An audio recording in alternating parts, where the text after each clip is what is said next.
This is Joseph Padoy's Apostolical Miracle Revival, bringing you the message of peace, joy, and salvation. Jesus Christ, the same yesterday, today, and forever. Father, I pray for all those who are listening to this cassette. Righteous Father, let your Holy Spirit come upon each and every one of them. Lord, I ask you that you will help them, save them, deliver them from sickness, disease, and Satan. Let them know the joy of your salvation. Oh Father, open their understanding that they may be able to understand your word. Bless them, Jesus. Blessing of Father, Son, and Holy Spirit be upon each and every one of you. In Jesus' name, amen.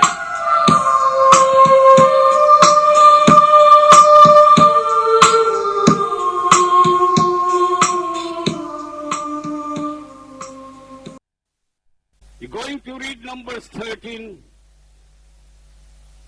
And the Lord spake unto Moses, saying, Send thou men that they may search the land of Canaan, which I gave unto the children of Israel, of every tribe of their fathers. Shall ye send a man, and every one a ruler among them. Now here God is giving permission to Moses that they can send spies to spy out the land of Canaan. It was not God's will for them to send these spies. It was the people who wanted Moses to send spies to spy out the land of Canaan. When we read Deuteronomy chapter 1, verse 22, it says that the people came to Moses and said, We will send men before us. It was people who said to Moses that before we go into the land of Canaan, let us send men to search how that country is, how the people living there are, how strong are their countries and their armies, and how strong are those tribes.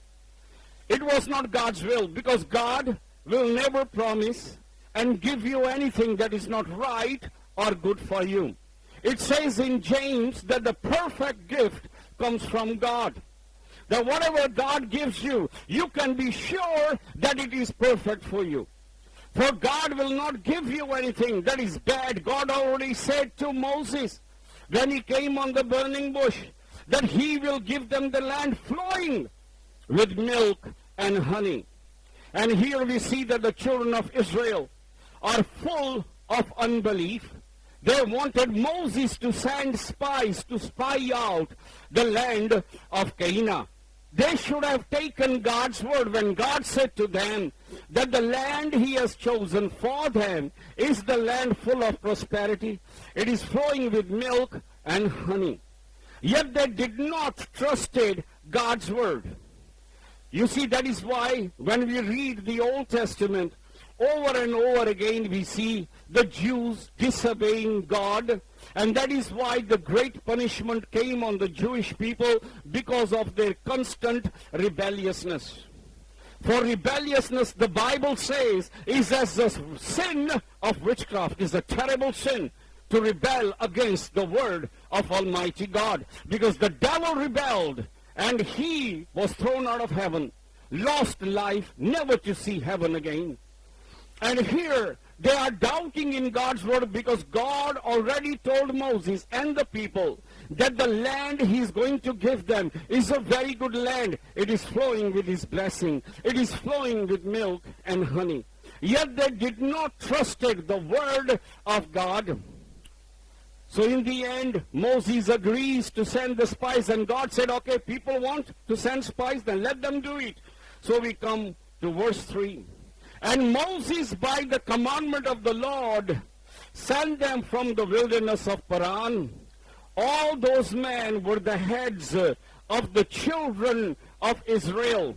12 men are chosen from the 12 tribes of Israel, representing whole nation of Israel, to go and spy the land of Canaan, which is now Israel, the land that God is to give the Jews, and the land which is the gift from God to the Jewish nation.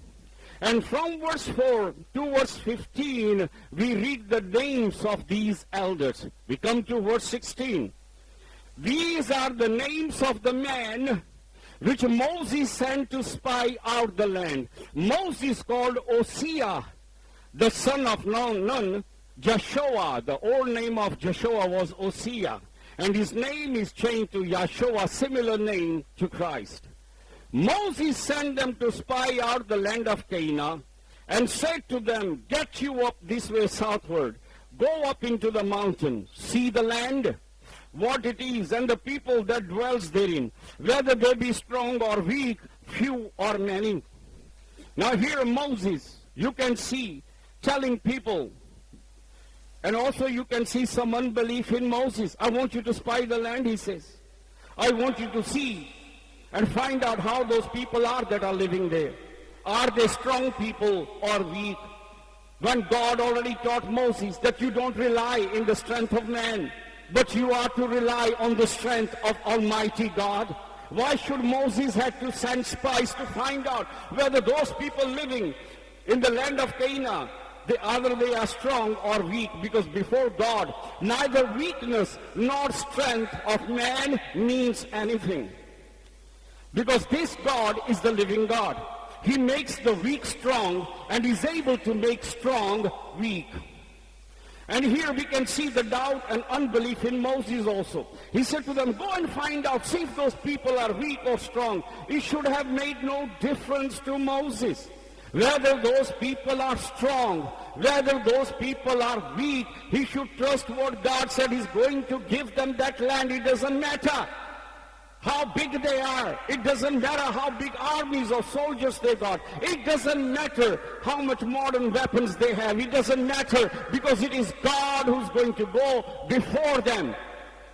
It's not our question to ask how God is going to do it. Ours is to believe that what God has said, He will do it. For God already promised this land not just to Moses. Even before Moses was born, hundreds of years before, He promised to Abraham the prophet that He will give that land to his children. And yet Moses wanted them to go and spy the land and see whether those people are strong or weak. 19. And what the land is that they are dwelling, whether it is good or bad. Again, find out the land. Is it good or bad? That's again unbelief. God said, here Moses, the land I'm going to give you is flowing with milk and honey. And here his doubt is, hang on, find the land. If it is good or bad, there is nothing bad that God will give it to you. Will you give anything bad to your children? Doesn't the Father give the best to the children? Wouldn't God give you the best, the very best? Look at the world that God created. Everything He created is for you, and everything He created is the best. The apple that grows on the trees are perfect. They are the best. All the oranges, bananas, all the fruits God created, they are good. They are perfect. They are the best. And it's for you. So here we can see the Creator that we believe in will give you the best. He will not give you anything that is bad or that is second-hand. He will give you the best. When God sent His gift on this earth, the gift of His Son Jesus Christ, it was the best gift that God could send. He could have sent angels from heaven to save man, but God doesn't send angels. He had many angels. He could have sent any angel to save mankind, but He didn't. When He gives man the gift, He gives him the best, the gift of His only begotten Son. Greater than the angels, He gives the best. And when God promised the land of Israel, it was to be the best. And yet here Moses is asking, I want you to find out whether that land is good or bad. God would not give you a bad land. They came out of Egypt just to go into this land, and is He going to give you bad land after 40 years of wandering in the jungle and desert? Verse 19 we read again, what the land is, what that they may dwell in, whether it be good or bad, and what cities they be, that they dwell in, whether in tents or are they living in strongholds. And what the land is, whether it be fat or lean, whether there be wood therein or not. And be ye of good courage, bring of the fruit of the land. Now the time was a time of first ripe grapes. He sent all these messages through the spies, find the land, search it out, see if the people are strong or weak, see if the land is good or bad, see if the people are living in houses or are they living in tents. Find all that information. Moses didn't need that information because God was to go before them. He always went before them. God does not walk behind you. He goes before you. That's why Jesus said, I am the good shepherd. My sheep will hear voice and they'll follow me, not from behind. He's at the front. You follow him. He's at the front. And when the children of Israel came out of Egypt, God wasn't at the back. He was at the front. He was the one leading the way. So it wasn't Moses who was going to go first, neither Joshua, but God was going to go before them. He promised that he was going to go before them, and he's the one who will fight all their battles.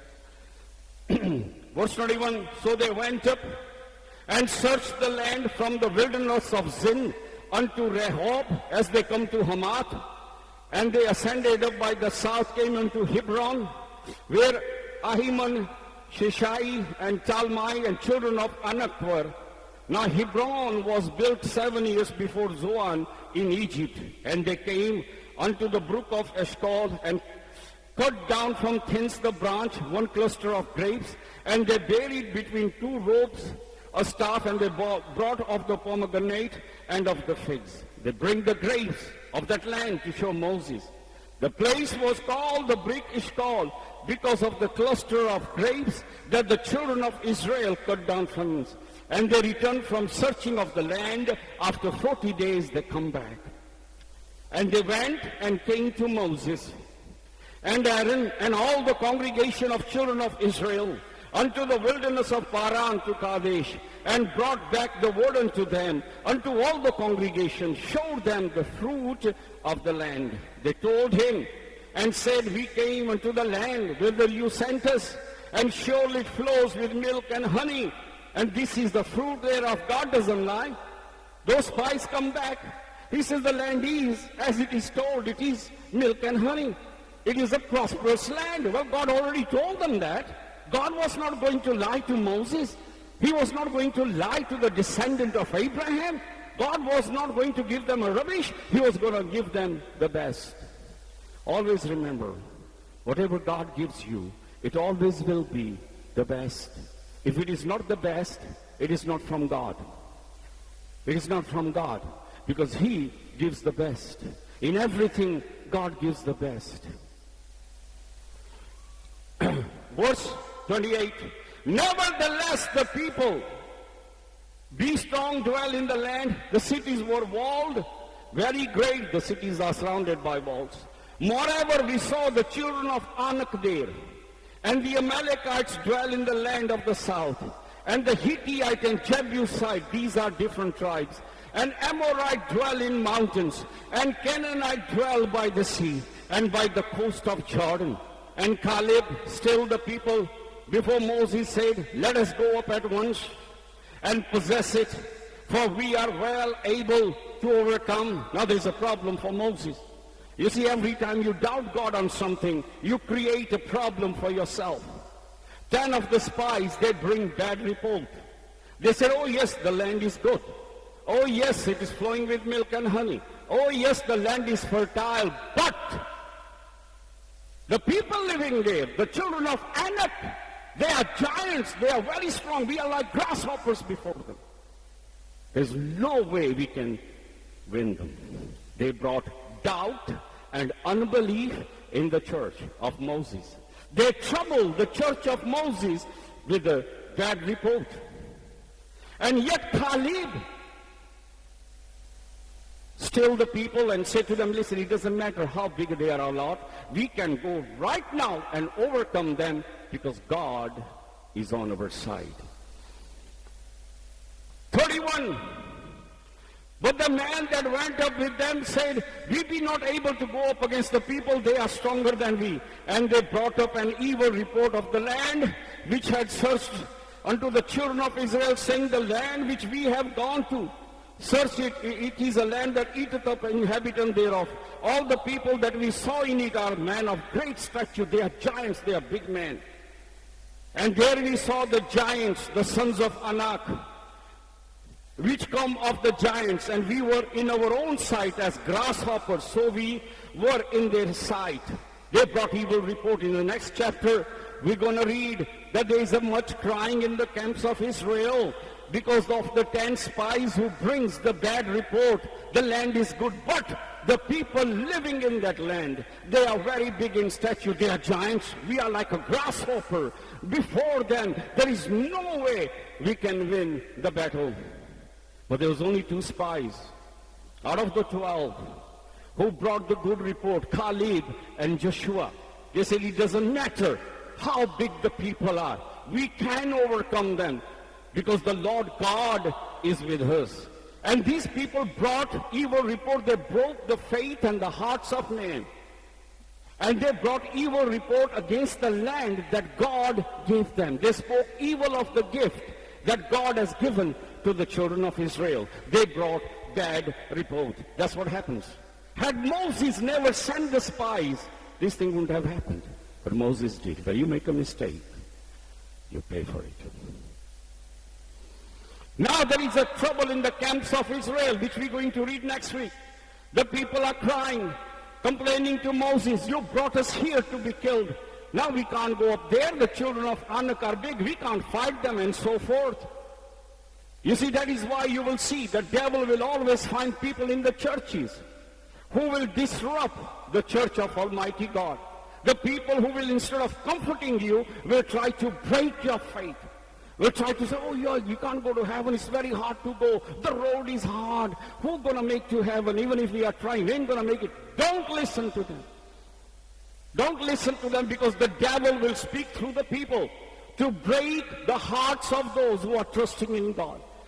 Devil will try every mean to break your faith in Almighty God. And what better, he will choose the people who are within the church, not the outsider, those who are in the church. Now those people in the church doesn't mean they are all servants of the living God. People come to the church for various reasons. Some come because they really, truly from their heart love Jesus. Others come they want to go to holy place and worship God. Some come because they want protection from devil and witchcraft. Some come because they want healing. Some come because their friends are going there. There are many reasons why you are in the church.